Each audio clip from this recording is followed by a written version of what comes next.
Students, this is Monica and you are attending the online class of economics। आज का जो हमारा topic है वो क्या है, इक्विलिब्रियम रेट ऑफ एक्सचेंज, या फिर इस रेट को हम बोल देते हैं पार रेट ऑफ एक्सचेंज। जो इक्विलिब्रियम रेट ऑफ एक्सचेंज होता है या फिर जो पार रेट ऑफ एक्सचेंज होता है वो कब अराइज होता है, कब अकर होता है, जब हमारी सप्लाई ऑफ फॉरेन एक्सचेंज जो होती है वो इक्वल हो जाती है डिमांड फॉर फॉरेन एक्सचेंज के।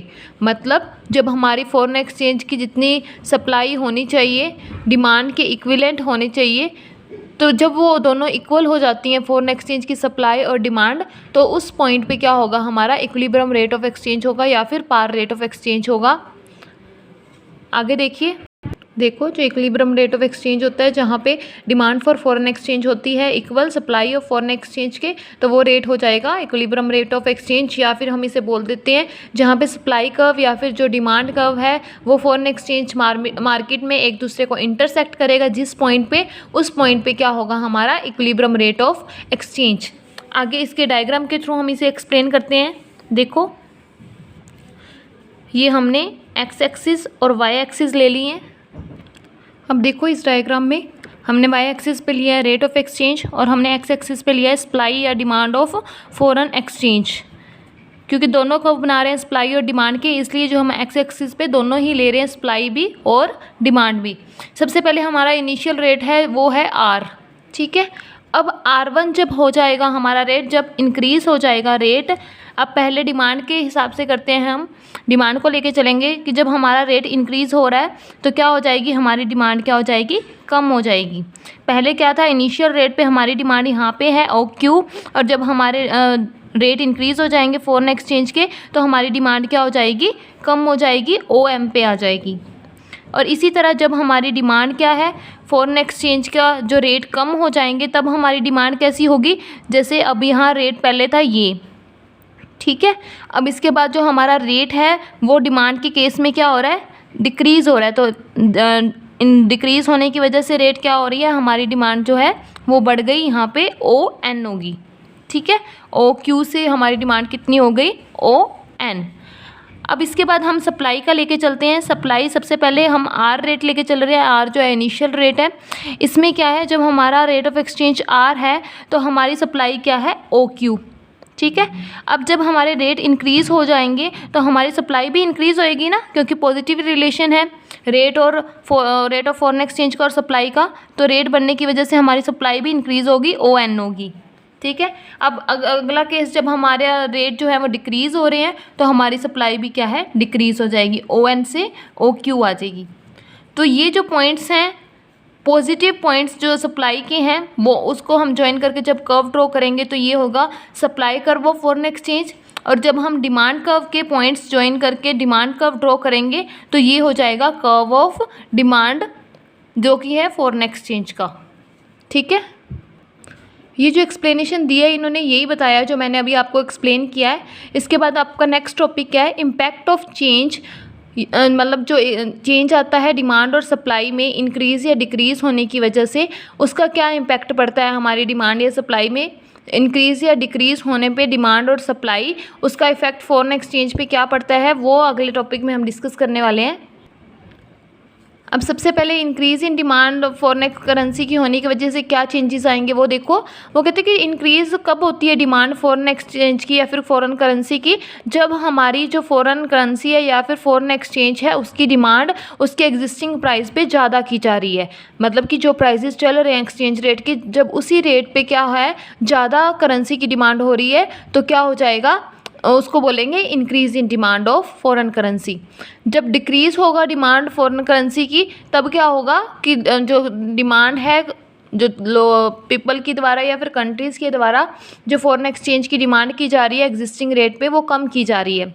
उसी की तरह लाइकवाइज जब सप्लाई इंक्रीज़ हो जाएगी फॉरेन करेंसी की, उस केस में जब हमारी सप्लाई जो हो रही है फॉरेन करेंसी के एग्जिस्टिंग रेट में ज़्यादा हो रही है, और डिक्रीज़ इन सप्लाई कब होगा, जब फॉरेन करेंसी का जो सप्लाई हो रही है या फिर जो उसकी मांग हो रही है, पूर्ति हो रही है, वो एग्जिस्टिंग रेट पे ज़्यादा हो रही है, तो वो क्या हो जाएगा, decrease in supply of foreign currency. वो कहते हैं कि जो इम्पैक्ट है 4 सिचुएशंस का जो हम इक्विलिब्रियम एक्सचेंज रेट में पढ़ा है हमने अभी, जो पीछे डायग्राम भी डिस्कस किया था। अब इसमें सबसे पहले हम सिचुएशन फर्स्ट जो है, जब इंक्रीज़ हो जाता है डिमांड में फॉरेन करेंसी की, तो उस केस में डायग्राम कैसा बनेगा, जब इम्पैक्ट पड़ेगा डिक्रीज़ इन डिमांड का फॉरेन करेंसी पे, उस टाइम हमारी डोमेस्टिक करेंसी का जो कर्व बनेगा वो किस तरह का बनेगा, ये सारी चीज़ें आगे हम डिस्कस करते हैं। अब सबसे पहले हम देखेंगे सिचुएशन फर्स्ट में कि जब हमारी फॉरेन करेंसी की डिमांड जो है वो इंक्रीज़ हो जाती है, तो हमारे कंट्री की जो डोमेस्टिक कंट्री है उसके इक्विलिब्रियम रेट ऑफ एक्सचेंज पे क्या इम्पैक्ट पड़ेगा। देखो डायग्राम ड्रॉ करते हैं हम इसका। यहाँ पे हम ले रहे हैं रेट ऑफ एक्सचेंज और यहाँ पे हम ले रहे हैं demand and supply of US dollar. मैंने आपको पहले भी बताया कि हम यूएस डॉलर को ही स्टैंडर्ड यूनिट लेके चल रहे हैं, क्योंकि सारी कंट्रीज़ का यूनिफॉर्म सिस्टम बनाने के लिए सारी कंट्रीज़ जो हैं फॉरेन एक्सचेंज कैलकुलेट करती हैं वो यूएस डॉलर की फॉर्म में करती हैं। अब क्या है इसमें हमें दिया गया है, सबसे पहले हम जो एज्यूम करके चल रहे हैं एक्सचेंज रेट एज्यूम करके चल रहे हैं जो हम, कि इसमें क्या है जो OR है वो क्या है 1 US डॉलर जो है यहाँ पे ₹60 के इक्वल है, और OR1 जब हमारा डिमांड इंक्रीज़ हो रही है फॉरेन करेंसी की, मतलब हमारा क्या हो रहा है एक्सचेंज रेट भी 1 US डॉलर क्या हो गया 60 से कहाँ पहुँच रहा है 70 पे। अब इसका इम्पैक्ट समझिए क्या पड़ रहा है। सबसे पहले हमने ले लिया R1 दो एक्सचेंज रेट ले लिए। अब इसमें हम डिमांड की बात कर रहे हैं कि डिमांड का क्या इम्पैक्ट पड़ेगा, इंक्रीज़ इन डिमांड होने से फॉरेन करेंसी पे हमारा क्या इम्पैक्ट पड़ रहा है। तो डिमांड की जब हम स्टडी करेंगे तो हमारा जो सप्लाई कर्व है वो कांस्टेंट रहेगा और जो शिफ्टिंग होगी वो सिर्फ डिमांड कर्व की होगी, शिफ्टिंग जो होगी। इसमें क्या है सप्लाई कर्व हमारा कांस्टेंट है। यहाँ पे पहले क्या था हमारा इक्विलिब्रियम पॉइंट, ये था पॉइंट, इसको नाम दे देते हैं E।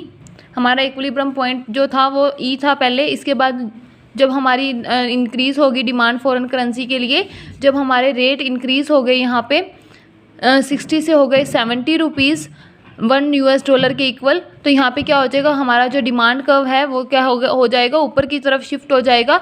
तो यहाँ पे हमारा इक्विलिब्रियम पॉइंट भी शिफ्ट हो जाएगा E से E1 की तरफ। सप्लाई कर्व सेम रहेगा, सिर्फ जो शिफ्टिंग होगी वो डिमांड कर्व में होगी और हमारा इक्विलिब्रियम पॉइंट जो होगा वो E से शिफ्ट हो जाएगा E1 की तरफ। अब इसका सीधा सीधा मतलब ये है कि जब हम डिमांड ज़्यादा कर रहे हैं, अदर थिंग्स रिमेन जब कांस्टेंट रह रही हैं, अदर थिंग्स रिमेनिंग कांस्टेंट,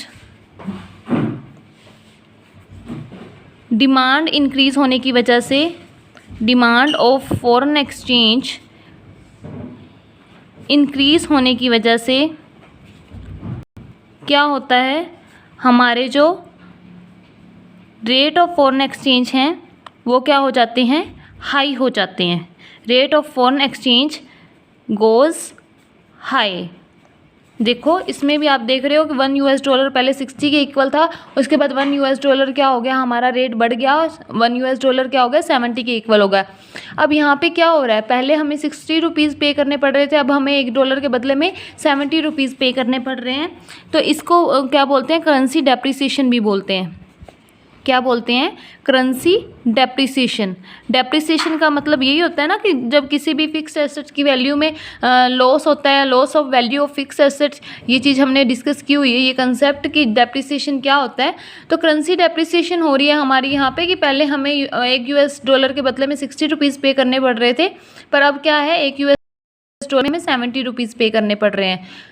तो यहाँ पे इस कंसेप्ट को करेंसी डेप्रिसिएशन कंसेप्ट भी बोल देंगे कि जब दूसरी चीज़ें कांस्टेंट रहती हैं, फॉरेन एक्सचेंज की डिमांड बढ़ने की वजह से जो रेट ऑफ फॉरेन एक्सचेंज है वो हाई हो जाता है, तो उसे बोलते हैं करेंसी डेप्रिसिएशन या फिर increase in rate of foreign exchange.